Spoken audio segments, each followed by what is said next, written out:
Maddie, and today I'm going for a run. I love to breathe in the fresh air and get my body moving. It's called exercise. What kind of exercise do you like? Another reason I like to go running is so I can look around me and see what I can find. Today I'm trying to count how many wheels I can see. Can you see any? Look, there's 4 on that car. Oh, look. Do you know how many wheels a bicycle has? Yep, 2 wheels. What about that pushchair? That pushchair has 1, 2, 3, 4 wheels. I've lost count. There are wheels everywhere. And it's not just us people who like wheels. I'm about to meet a little friend who loves wheels. This is a pet shop. Hello. Can you guess which animal here likes to use a wheel? Is it a kitten? Don't think so. Maybe a dog? No? Okay then. How about a bird? Oh, no wheels there. The correct answer is Hamsters. This is Herbert the hamster. Hello, Herbert. And his friend, Helena. I love hamsters. You might have one at home. Just like me, Herbert and Helena like to have a lot of exercise. So they run around in a wheel, just like this. Here you go, Herbert. But do you know how a hamster wheel works? Let's find out. How does it work? A hamster wheel. Hamsters are nocturnal, which means they're awake at night and they sleep during the day. Well, it's nearly bedtime. So what do you think would happen if we turned the lights off? I've got a special camera with me that will let us see in the dark. Let's see if Herbert and Helena fancy some exercise on their wheel now. Oh, here he comes. There he goes. Look at his little feet, spinning the wheel round and round and round. He's going really fast, isn't he? Listen to the sound the wheel makes. Oh, has he had enough? No, he's still going. Well done, Herbert. But do you know how a hamster wheel works? Well, let's find out. This is a wheel just like the one in Herbert and Helena's cage. This bit inside is called the running track because that's where a hamster runs. And can you see, if you look closely, these little ridges on the inside of the running track? This is where a hamster uses its paw to grip onto the ridges and pushes the wheel around and round. Let's take a closer look to see how the wheel spins. Herbert's paws grip onto the ridges inside the hamster wheel, pushing the wheel behind him. As he runs, this makes the wheel go round and round. In the middle of the wheel, you can see a small piece of metal, like a rod. This is called the axle. At one end, the axle is fixed to the cage to keep it in place. At the other end, there is a small bolt which stops the wheel falling off. But the wheel can't spin until something moves it, which is where a hamster comes in. When a hamster like Herbert starts running, the wheel spins round and round on the axle. Let's see Herbert in action again, but this time in slow motion. You can see how Herbert's paws grip onto the ridges inside the wheel. As his legs push down, they push the wheel round behind him. But how far do you think Herbert can run? I'm going to the top of this tall building to show you how far Herbert runs in his wheel on a single night. When you're up high like this, you can see for miles around. It's amazing, isn't it? You can see lots of tall buildings, houses and streets. Now, can you see that building all the way over there. The one with the big pointy bit on top. It's a long way away, isn't it? Well, in one night, Herbert could run all the way from that building to here in his wheel. That's up to 5.5 miles. Phew, what a workout. I loved watching Herbert on his hamster wheel. Did you? Do you remember the name of the metal rod the wheel spins around on? That's right, it's called the axle. Did you hear the sound of Herbert scurrying along the running track? And did you see how far Herbert can run in one night? It was a really long way, wasn't it?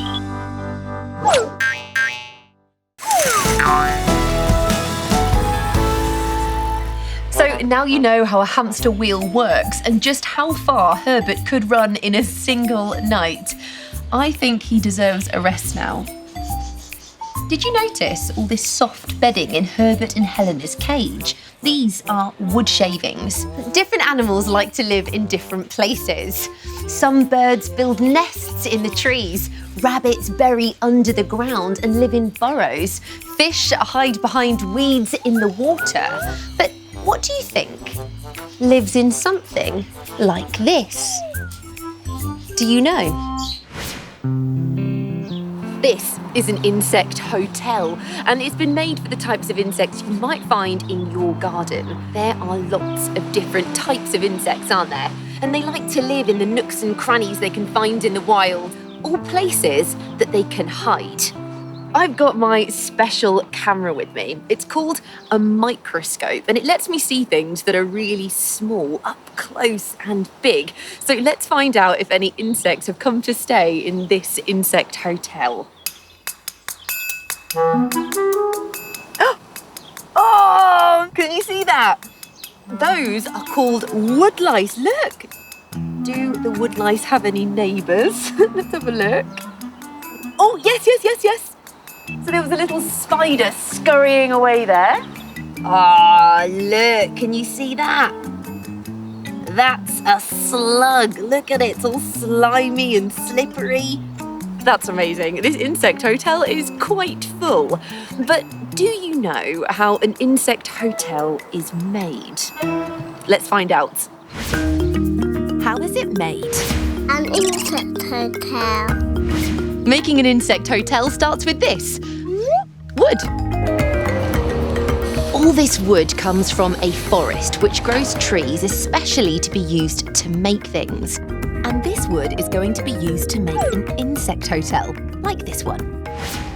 This is Rory, and he's going to be using this big green machine. It's called a plane.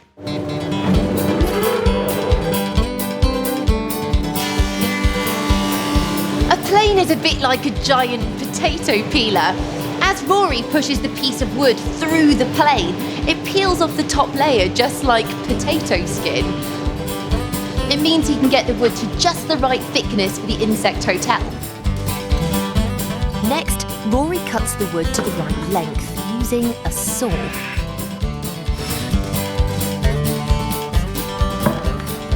Now, Rory uses a different saw, which is on a slope, so he can cut the ends at angles. Cutting the ends at angles mean the pieces of wood fit together nicely, like this. But what shape do you think our insect hotel is going to be? We have 3 sides. Let's try fit them together, shall we? We have 1, 2, and a third piece, which makes a triangle with 1, 2, 3 sides. But if I put it down, the insect hotel just falls apart. So we need to stick it together. Rory's fixing the 3 pieces of wood together using screws and an electric screwdriver. He's also adding an extra piece of wood in the shape of a triangle to make the back. Now the frame is made smooth with a sander. Then it's painted with wood stain to protect it from the rain.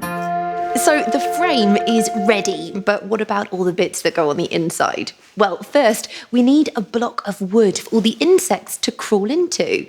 But for that, we need to make them some hiding places. Do you know how we might do that? Rory's going to make some holes using a drill. Wow, the drilling is happening so fast. I think we should take a closer look using my special slow motion camera. This camera lets me see things that move quickly, slowed right down. Are you ready? Let's go. Can you see the drill has sharp edges, and as it turns round and round, it cuts through the wood and churns it out as dust. And this is what it looks like when all the holes have been drilled. And the block fits inside the insect hotel, just like that. But there are more nooks and crannies to be made. And that's where all this comes in. It's called bamboo. Bamboo is a type of plant. It's a panda's favourite food, and it grows in long hollow tubes that we call cane. Hello! Can you see me? And the best thing is, when you blow down it in a special way, it makes a lovely whistling noise. Ooh. Hey! The great thing is, all this bamboo cane makes a fantastic home for spiders, woodlice, and even earwigs. They love just creeping into all of the holes. So Rory and I are going to fill the leftover space in the insect hotel with the cane. And Rory's going to let me help him. I'm adding a big splodge of glue to hold everything in place. Grab a handful of the canes. Yeah, any size. All the different ones. We've got to use a lot of bamboo canes to fill the spaces. What do you reckon? That'll do. And here it is, our finished insect hotel. I wonder who's going to end up living in here. There we go, a new home for lots of insects. Tell me, what was your favourite bit about seeing how an insect hotel was made? Remember the name of the long pieces of wood with the holes inside? That's right, they're called bamboo canes. Did you hear the sounds the bamboo canes made when I blew through them? Hey! And did you see how the drill turned the inside of the wood into dust?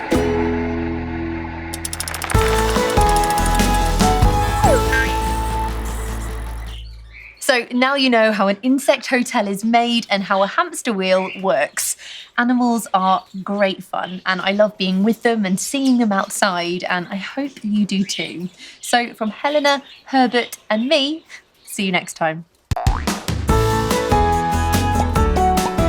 There are lots of things all around us, exciting things that surround us. But how does it work?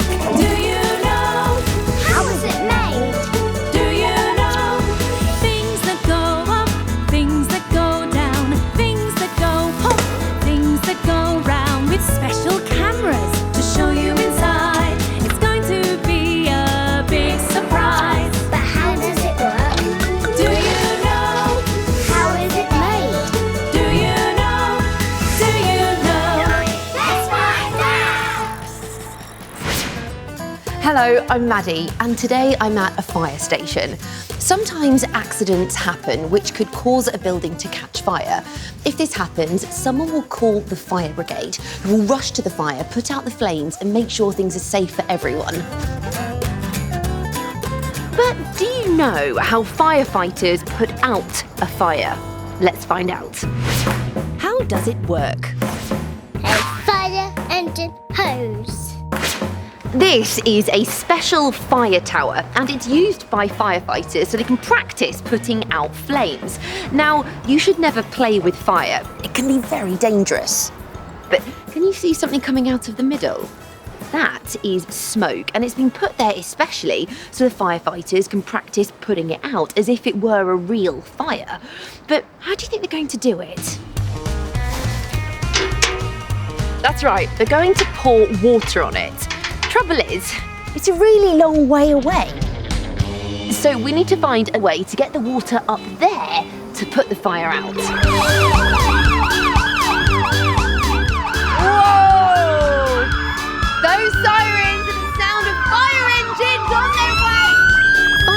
firefighters do these training exercises all the time. So how do you think the firemen are going to put out the fire? Let's watch and see. They're pulling out a long ladder, and that will mean they can get right up to the top where we can see the smoke on the fire tower. This fireman has a giant hose, and just look how much water is coming out at the end of that. The water is coming out so fast and is so powerful that it's able to reach all the way up to the top where the smoke's coming out of the fire tower. Listen to the sound of the water. All of that water spraying up into the smoke. The practice has ended and the firefighters can now turn the water off. But do you know how a fire hose works? Inside the fire engine is a big tank of water. At the back of the fire engine, there are some levers and switches. This is called the pump panel. This controls how much water will flow out of the engine to be used on the fire. Next to this is a large pump and a wheel called a rotor. When the lever is pulled, the rotor spins around very fast. The water flows into the spinning rotor, which creates something called water pressure, which pushes the water out of the hose really fast and really far, which puts out the fire. Isn't that interesting? Let's go to the back of the fire engine to see all of that happening. And the firefighters have given me special permission to use the fire hose. And remember, you should never try this yourself. I can only give it a go because I'm with specially trained firefighters. To make sure I'm safe, I need some protective clothing.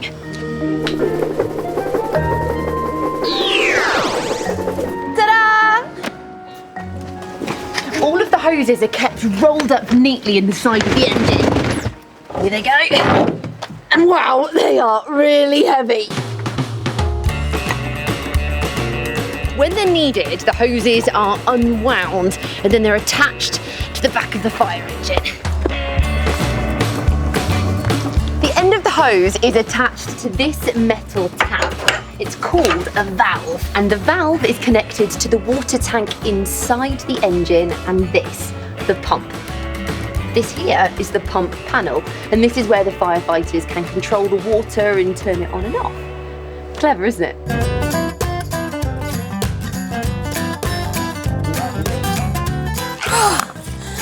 That hose is 25 meters long. That's the same length as a swimming pool. I've got my special little camera with me. We can attach it to the end of the fire hose so we can see just how fast the water shoots out the end. And if you look, there's some more smoke coming out the fire tower.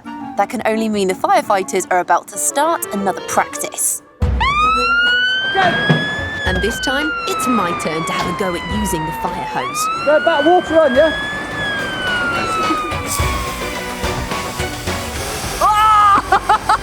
Look how fast the water is coming out of the hose. Wow! It easily reaches the smoke high up the building. I can't believe all of that water is coming from inside the fire engine. I am soaked. I loved seeing the fire hose in action. What was your favourite bit about seeing how a fire hose works? Do you remember the name of the special taps that the hose is connected to on the fire engine? That's right, they're called the valves. Did you hear the sound the water made when it rushed out of the hose? And did you see how fast the water came out of the hose to put the fire out? Wow!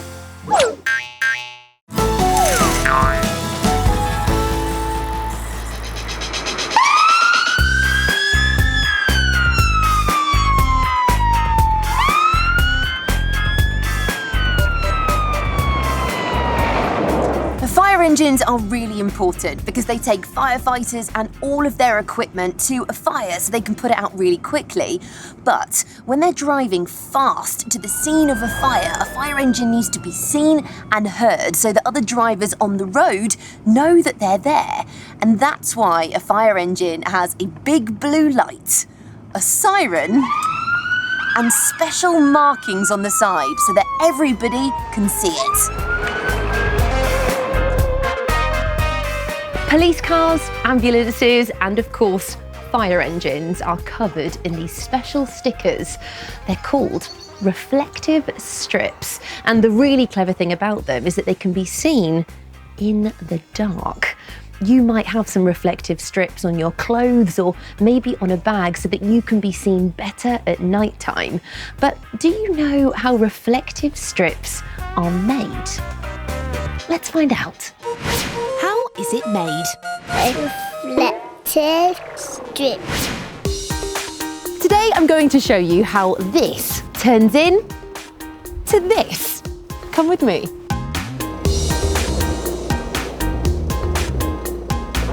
The outside of a police car starts off like an ordinary white car. If it wasn't for the blue light on top, you wouldn't even know this was a police car. But all that's about to change with lots of these.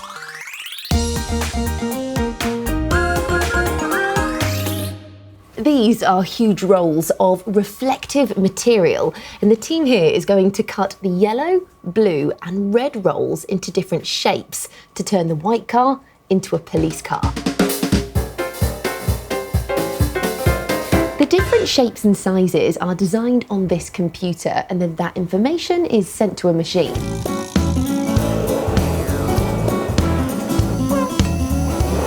And here, the reflective material is cut into all the stickers that are needed for the police car. The machine uses a special cutter. It moves really fast.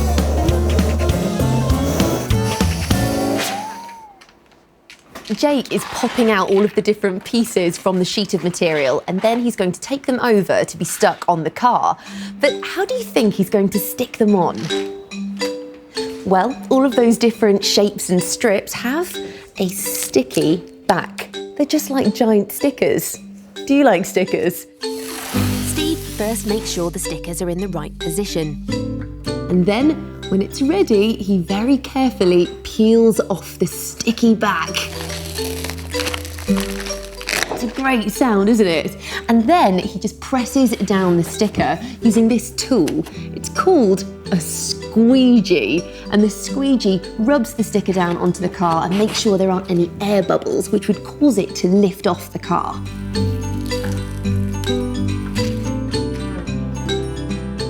It's looking really bright, isn't it? But do you know how these reflective strips are made? Reflective stickers are made in layers. The first layer is made of a shiny clear plastic called acrylic. A stamp is used to press pyramid shapes called prisms into the acrylic. The layer of prisms is laid upside down onto another piece of acrylic. In just 1 centimetre, there are 5,000 prisms. Next, another layer of acrylic is fixed on top of the prisms. It can be clear or a bright colour like blue or yellow. A layer of glue is then put on the underneath of the tape to make it sticky, followed by a peel-off strip. When light hits the sticker, it bounces off all the little prisms inside and reflects back. It looks as if the sticker has lit up, which makes it really bright, especially in the dark. So reflective strips are made in layers, but if we use my special camera, the microscope, we might be able to see the prisms close up. So you can just about make out the different shapes of the prisms on the yellow reflective strip. But to really see them, we need to shine some light onto the tape. Look, now it's really bright, and that's because the light is hitting the tape, bouncing around the prisms and then shining back out again. What do you think it looks like? I think it looks a bit like honeycomb. The blue and yellow reflective stickers are being stuck on our police car in a special pattern. And that pattern has a funny name. Battenberg. Battenberg is the name of the pattern used on all emergency vehicles, but emergency services use different colours. So police cars are blue and yellow, ambulances green and yellow, and fire engines red and yellow. Back to our car. It takes a few hours and now it looks like a police car. But why is the word police backwards? It's for the car driver in front so they can read it in their mirror. So when the word is reflected in a mirror, you read it the right way round. Police. It's clever, isn't it? And at the back, the word police is the right way round, so people driving behind the car can read it too. But there is one last sticker to go on, and it goes on the roof. If a helicopter is flying overhead, these big letters on the roof will let them know exactly which police car it is, who's driving it, and where it's going. The police car is finished, and that was a lot of stickers. I loved seeing how a plain white car was turned into a police car. What was your favourite bit? Do you remember what the name of the pattern of stickers is called? That's right, it's called Battenberg. Did you hear the sound the strips made as the back was peeled off? And did you see the way the strip looked close up when I used my special camera?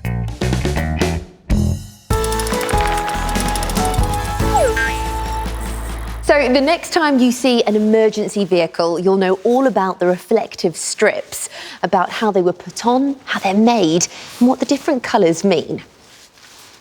And the next time you see a fire engine, you'll know how it works to pump water through the hose. Well, I think it's time to hand in my firefighter's helmet. I'll see you next time. There are lots of things all around us, exciting things that surround us. But how does it work? Do you know? How is it made? Do you know?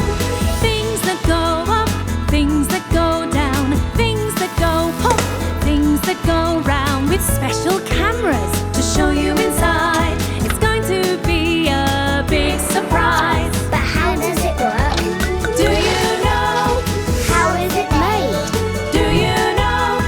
Do you know? Let's find out!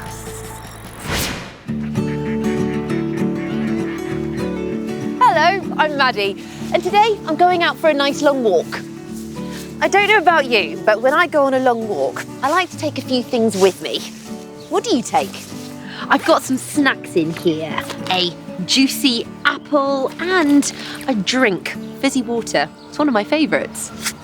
Oh, I love that sound. And did you see how all the bubbles rose to the top when I opened the bottle? But how do the bubbles get into the water?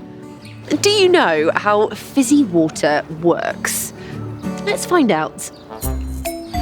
How does it work? Fizzy water. To show you how fizzy water is made, I've come to a fizzy water factory where they produce around 2 million bottles of water every day. The water is stored inside these tanks before it goes into the factory to get its bubbles. But where does the water come from? The water comes from this spring, where rainwater has collected underground for thousands of years. It bubbles up to the surface and is sent through pipes into the factory. And it's sent to something called a chiller. The chiller cools down the water so that it's nice and cold before it gets put into bottles. But the water inside the chiller looks like this. It's still, which means it doesn't have any bubbles. It's not fizzy like this one. So how does still water become fizzy water? It's time for some bubbles. The still water is made fizzy by these two tanks. This tank is called a carbonation tank. It makes the water fizzy by pushing a gas called carbon dioxide into the water. Here's how it works. Water contains a gas called oxygen. To make the water fizzy, we need to remove the oxygen. Inside the tank is a metal plate with holes in it, like a sieve. The holes are so small that as the water squeezes through them, the oxygen gas escapes, and it's taken away through a vent at the top of the tank. Bye-bye, oxygen. Now the oxygen is removed, we can make the water fizzy. The water with no oxygen in it is sent to the second big tank. Here, carbon dioxide gas is pushed into the water very, very fast. As more and more carbon dioxide bubbles fill the tank of water, pressure builds up. This makes the bubbles dissolve into the water so that we can't see them anymore.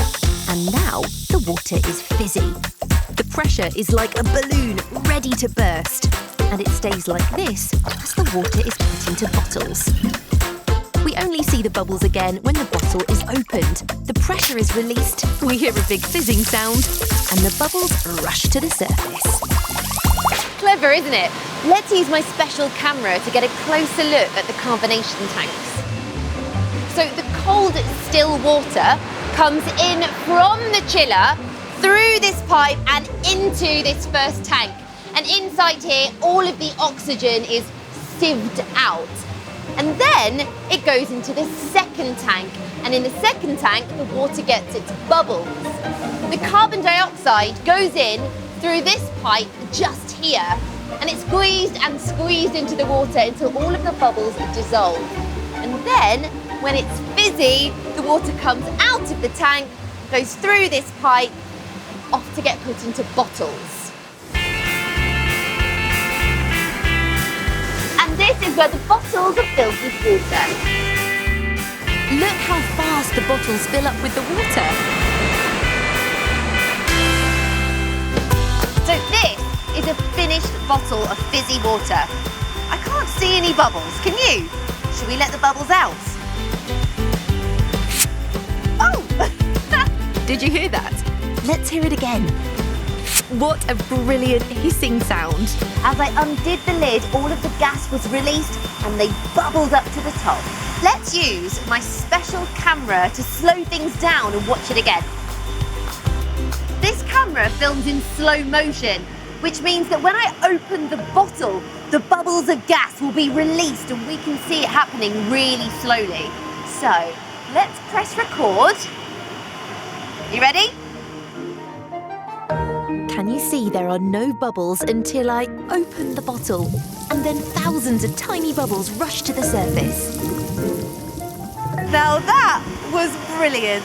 All of those little bubbles, you can still see them. Those bubbles of carbon dioxide gas were just waiting to be released. And as soon as I undid the lid, they certainly were. They're still going. What was your favourite bit about seeing how fizzy water works? Do you remember the name of the gas that makes the water fizzy? That's right, it's called carbon dioxide.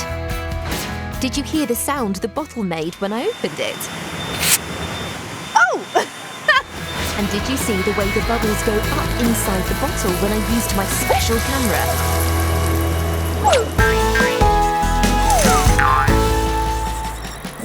So the next time you have some fizzy water, you'll know how the bubbles got inside and how they stay hidden until you open the bottle. Now, it's time for a snack. Ooh, I could have a yogurt.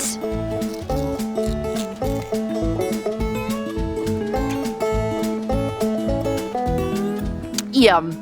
Strawberry yogurt. I like yogurt. Do you? But do you know how yogurt is made? Where does yogurt come from? Let's find out. How is it made? Yogurt. The first things we need to make our yogurt are just in here. Lots and lots of cows.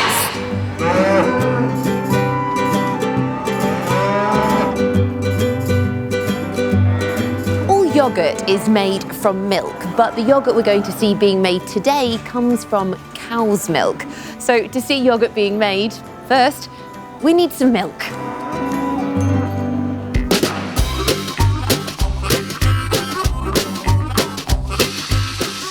these cows are about to be milked, which means their milk is collected from their udders, and you can see their udders underneath the cows. Can you see Rich, the herdsman?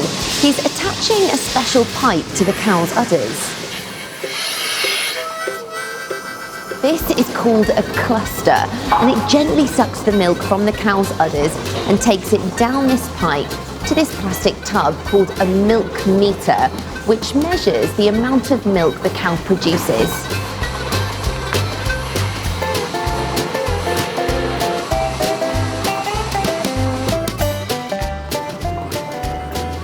And once they're finished milking, the clusters just fall off and the cows head back to the barn. In one day, a single cow can make 21 pints of milk. That's 21 of these. That's enough for 70 bowls of cereal. But how does milk turn into yogurt?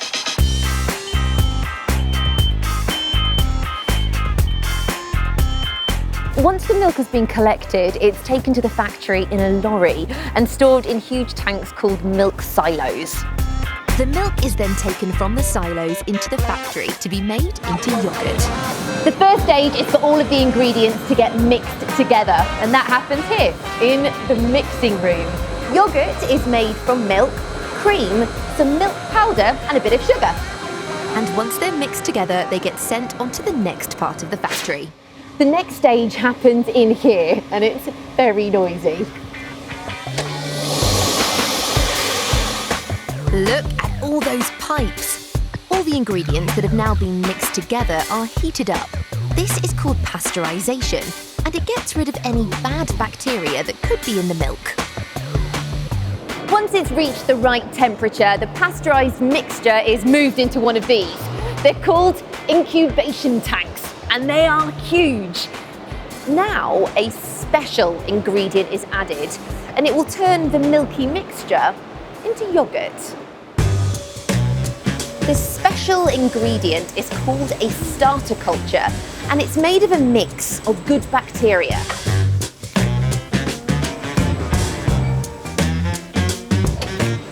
Bacteria has to be kept in the freezer because as soon as it gets warm and is put in the incubator, it starts to multiply. The starter culture is added to the yogurt and then left to get to work. And when it's added to the milky mixture inside this incubation tank, it starts to multiply. This means that 2 good bacteria become 4, 4 become 8, and 8 becomes 16, and so on, until you have lots of good bacteria mixed in with the milk. Inside this incubator, the yogurt has already been mixed, so let's use my special camera to take a look. Whoa! It's so thick and creamy. All of that good bacteria has multiplied and multiplied, which has made everything really thick. It's turned it into yogurt. The yogurt is cooled down to stop the bacteria multiplying anymore, and it's piped to a smaller tank. This is plain natural yogurt, and it's lovely on its own. It's great for cooking. You might have even had it on muesli at home. But sometimes it's nice to add a bit of flavour. What flavour yogurt do you like? Do you like peach? Blackcurrant?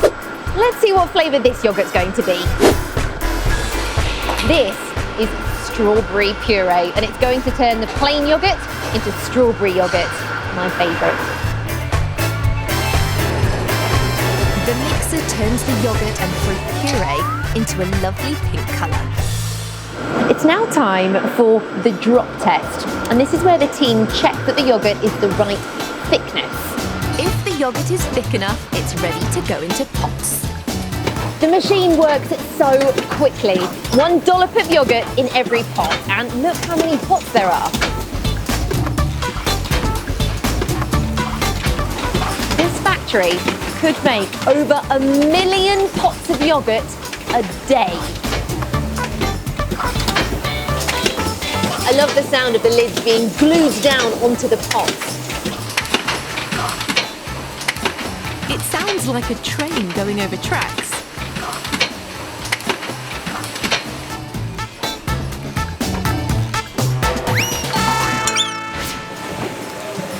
here we go, a finished pack of yoghurt, just like you'd see in the shops or maybe even in the fridge at home.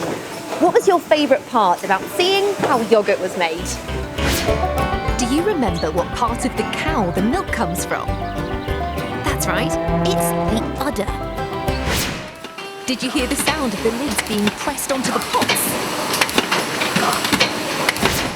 And did you see how the bacteria thickened the yoghurt?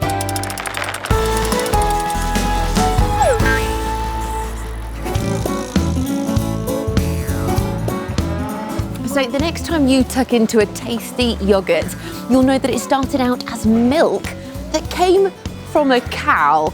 Thank you, cows. And now you know how the bubbles get into fizzy water. I'll see you next time. There are lots of things all around us, exciting things that surround us. But how does it work? Do you know? How is it made? Do you know? Things that go up, things that go down, things that go up, things that go round with special cameras to show you inside. It's going to be a big surprise. But how does it work? Do you know? How is it made? Do you know? Do you know? Let's find out! Hello, I'm Maddie. I'm just putting the rubbish out. Did you know that lots of things you throw away can be used again? It's called recycling. I've got some paper and card here. They go in this brown bin. Do you recycle at home? It's a good thing to do because it means instead of all these old things just being thrown away, they get made into new things. But do you know how your rubbish gets from your house to be recycled? Well, it all starts with a bin lorry. And I want to know how it works. How does it work? A bin lorry! Look, there it is, the recycling lorry. Oh, it's big, isn't it? And noisy. Shall we take a closer look? When your recycling is collected, the bins are wheeled from your house to the lorry. Then the bin is hooked onto a platform, which lifts it upside down so that everything tips out into the lorry. It's brilliant, isn't it? I like the way the whole bin gets tipped upside down. The lorry is just like a big robot, and this bit at the back where it all happens is called the hopper. You should never play or go near a lorry, but I've got special permission to see how they work. I want to see what happens when the rubbish gets tipped upside down. So let's put my special camera inside and get a closer look.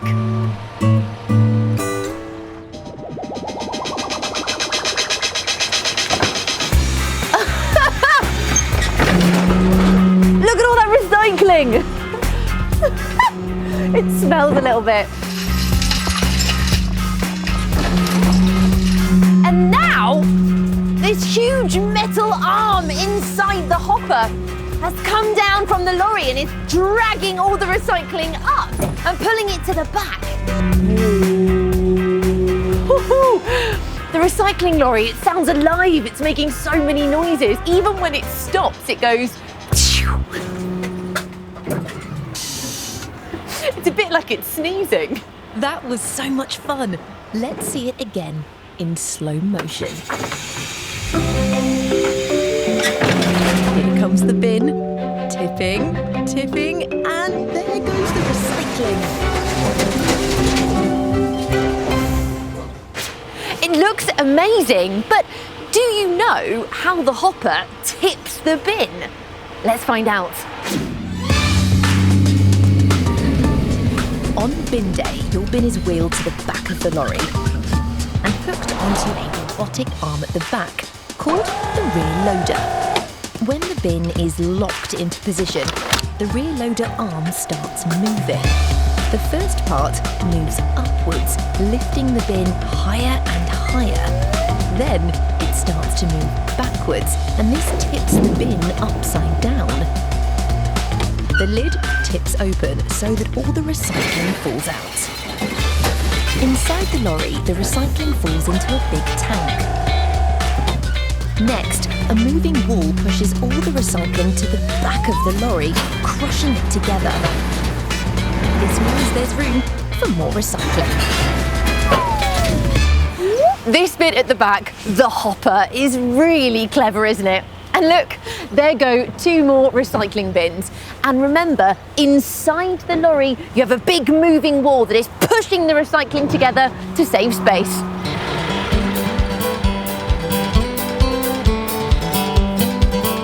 But once the rubbish is inside the lorry, do you know where it goes next?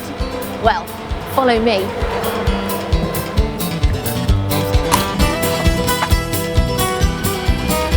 The lorry has finished collecting all the recycling, it heads off to a recycling plant. It's a big place where all the different recycling gets sorted out. And here we are now.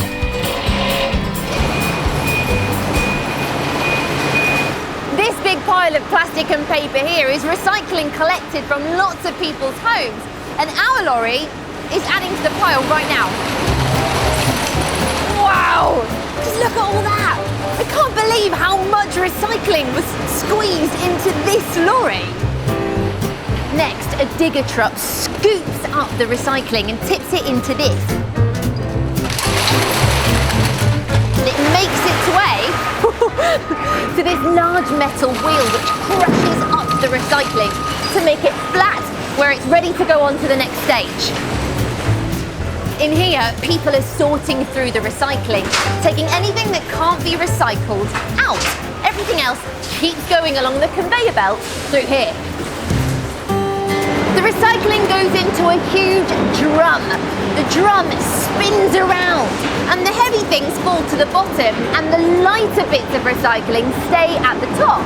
When the recycling comes out of the drum, it goes into 3 different conveyor belts. Big, medium, and small. The small bits of recycling include some plastics and some paper, and now they need to be separated. This special machine blows the plastic and paper apart. The paper drops down inside this machine, which crushes it into big blocks called bales. And these bales of paper and cards will be sent to factories all over the world to be made into new things. What did you like most about seeing how the recycling lorry worked? Can you remember what we call the back of the lorry where all the recycling goes in? That's right, it's called the hopper. Did you hear the sound the bin lorry made when it stopped? It was like a sneeze. And did you see the way the bin was tipped upside down by a robotic arm?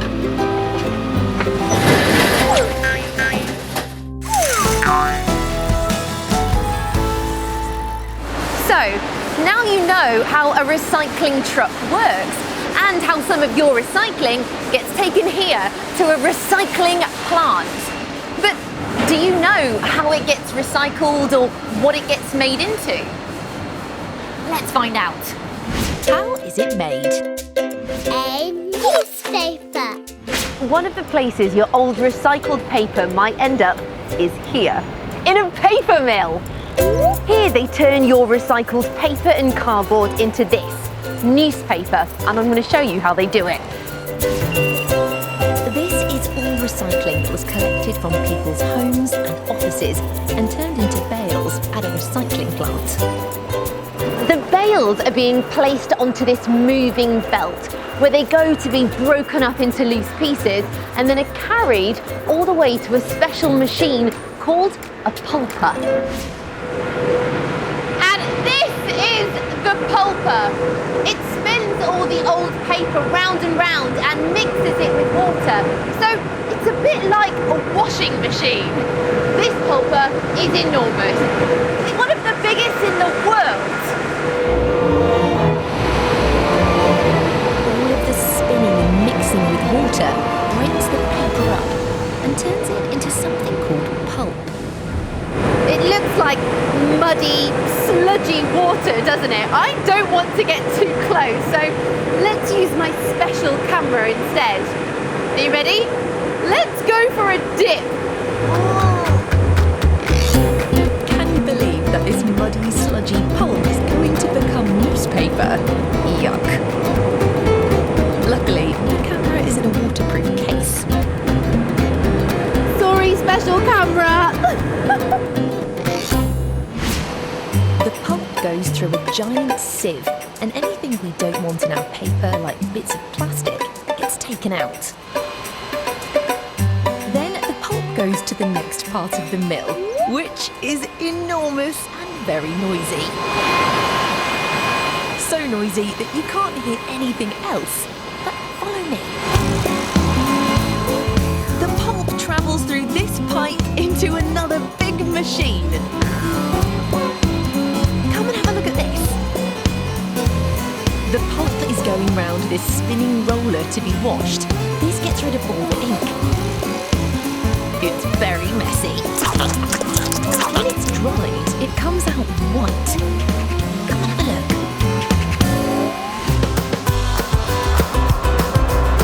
There it is. When the paper comes out the other end, it's wound onto one of these huge reels. They're called jumbo reels, and all that paper weighs 100 tons. That's the same as 10 of the biggest elephants that ever lived. I have never seen so much paper in my whole life! This reel of paper is far too big to be turned into a newspaper, isn't it? So it has to be cut down into smaller pieces. And that happens over here.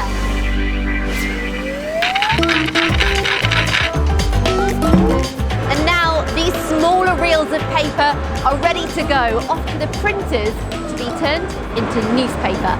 But first, they have to be packaged up by these robots.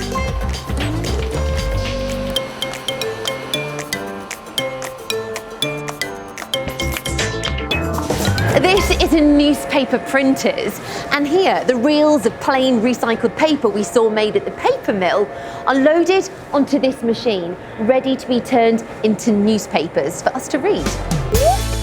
But before the newspapers can be printed, the words and pictures are put onto something called a printing plate.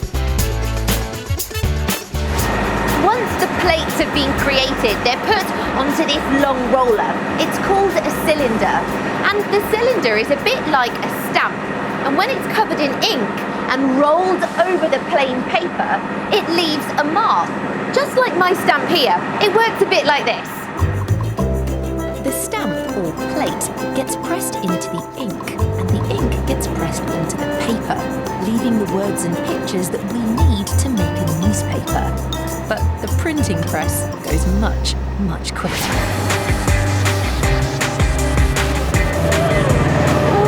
Wow, I cannot believe how quickly this machine is printing newspapers. Wow. The press prints 20 newspapers every second.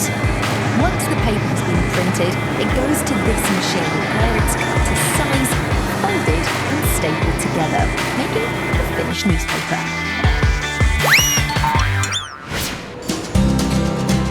I loved seeing how old paper was recycled and made into newspapers to read. What was your favourite part? Can you remember what you call the old paper when it's been mixed up with water? That's right, it's called pulp. Did you hear the sound the pulper made? And did you see the way the printing press worked very quickly to print all the words on the paper, turning it into newspapers?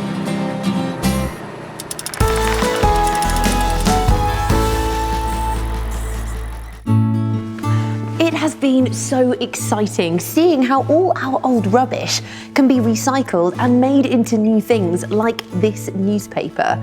And the best thing about a newspaper is that once you've finished reading it, you can pop it in the recycling bin, ready to be recycled again. See you next time. There are lots of things all around us, exciting things that surround us. But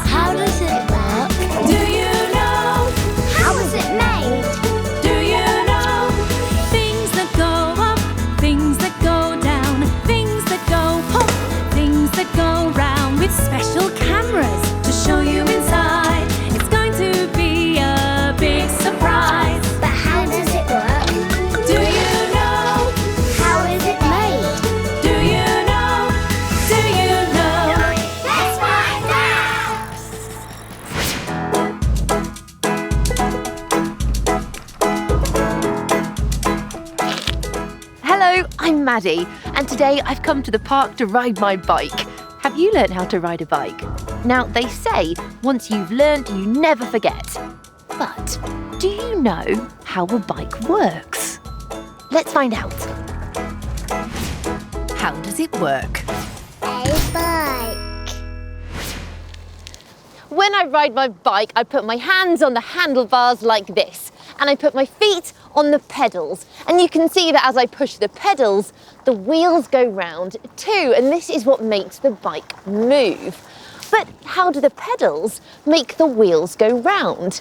Well, that's thanks to something called the chain.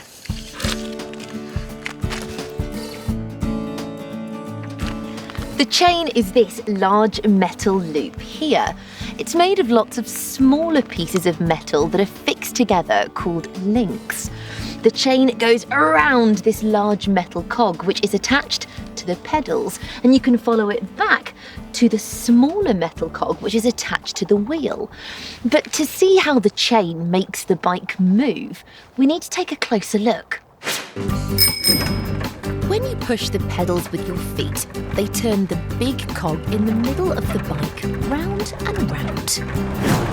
The big cog has teeth all around the edge. And the chain links have little holes in. The holes hook onto the teeth. When the pedals turn the big cog, the teeth pull the chain around too. At the other end of the chain is a smaller cog. This one is attached to the back wheel.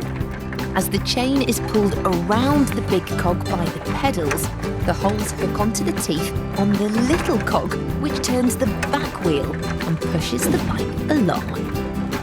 This means we can go zooming along on our bikes. Whee!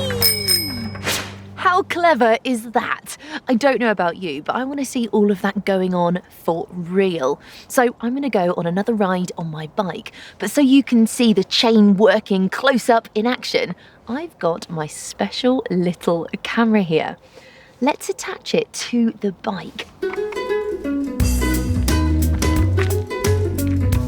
Let's go.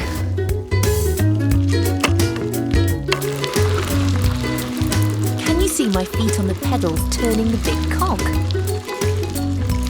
And look, can you see the chain moving? And the little cog that's turning the back wheel. Can you hear the sound of all the parts working together? Clickety-click, clickety-click, clickety-click.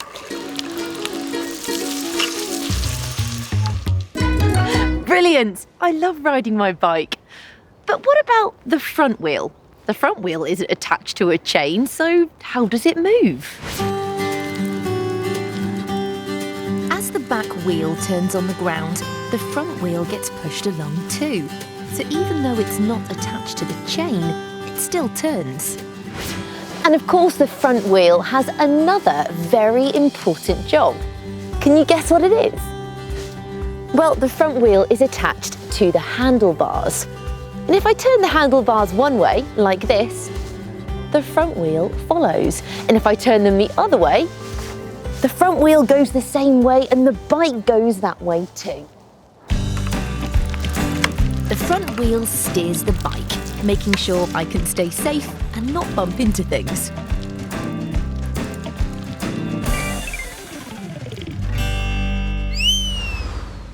What was your favourite part about seeing a bike chain work? I liked seeing the cogs moving. Do you remember what you call this bit of the bike? The long piece that loops around the cog? Yes, that's it. It's called the bike chain. Did you hear the sounds all the parts of the bike made when I was riding?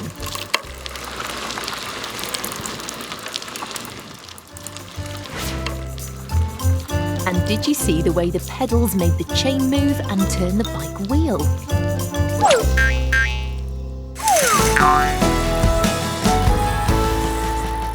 So the next time you ride your bike or see someone else riding theirs, you'll know just how it works.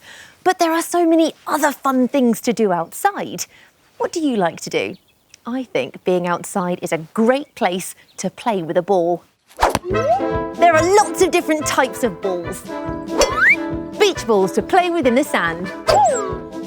Soft balls to play bat and ball. Small balls to roll along the ground.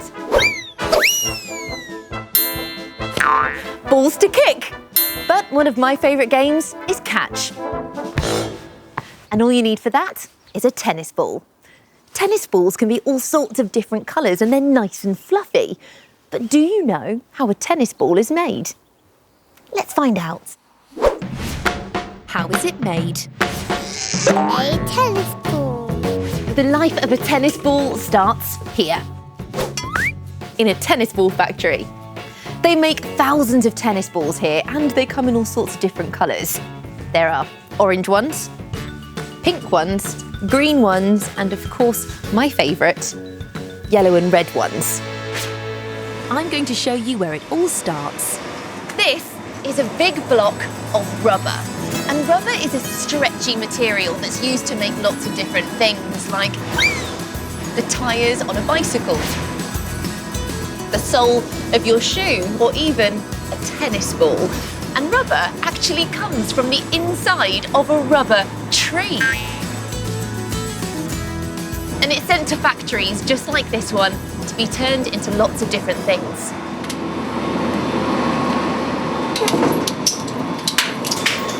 When that big block of rubber gets put on this hot rolling machine, it turns black. But how does that become a tennis ball? This is Andy.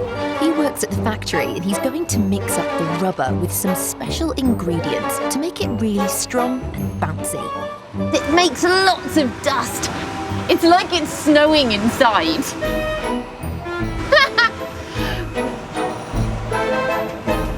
Let's go see what happens next. Andy's now adding his special ingredients to the black rubber. It makes it stretchy, like dough. It's a bit noisy, isn't it? Thank you. Wow. So this is what it looks like once it comes off the machine. Doesn't look much like a ball yet, does it? Rubber is very soft and bendy. And once Andy has fed those rolls of rubber into the machine, inside it's being squished together and pushed through a small hole. This turns the rubber into something called nuggets. And this is what they look like. Just the right amount of rubber to make half a tennis ball. So 2 nuggets will make 1 ball. When the rubber nuggets have cooled down, they are lined up in a big tray called a mould. This machine looks like a big face, doesn't it? You can see 2 eyes, a nose, and a big mouth. And look, our nuggets are being fed into the mouth of the machine. Can you guess what happens to the nuggets next? Inside the machine, the nuggets get pressed together by a heavy weight. It weighs the same as 3 lorries. How heavy is that? And can you hear the sound? It sounds like a steam train just chugging along.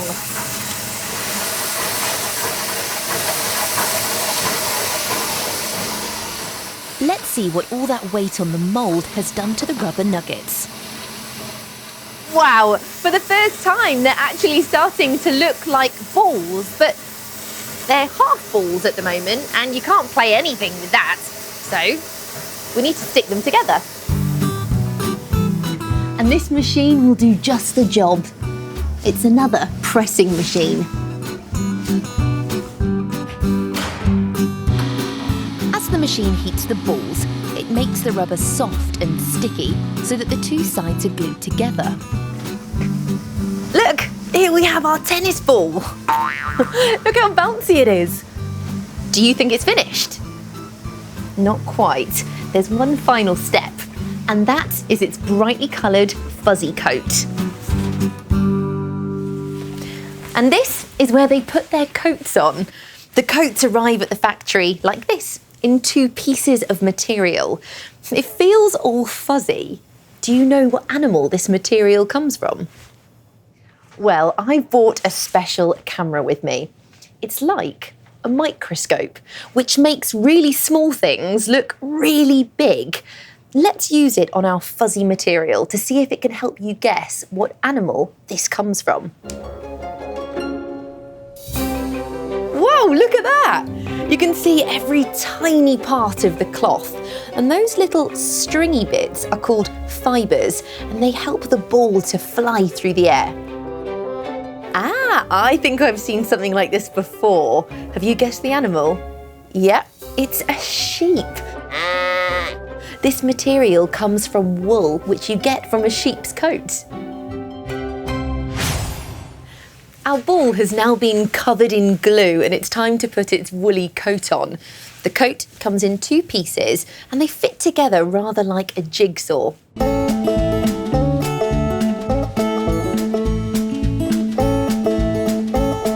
And there we go, the ball is almost finished. But the glue around the edges is still quite rough and we want it to be nice and smooth. So it needs to go into the last machine. The balls go into the final press, which melts the glue and makes it smooth. And here we have our finished ball. The glue is smooth and flat and that fuzzy material is all soft and fluffy. Now it's time to play with it. What was your favourite part of making a tennis ball? Can you remember what tennis balls are made of? That's right, rubber. And it comes from inside a rubber tree. Did you hear the sound the machine made when it squashed the rubber nuggets into half balls? It sounded like a steam train. And did you see what the cloth on the tennis ball looked like when we filmed it with my special camera? Look at all those fluffy little fibres. They come from a sheep's woolly coat.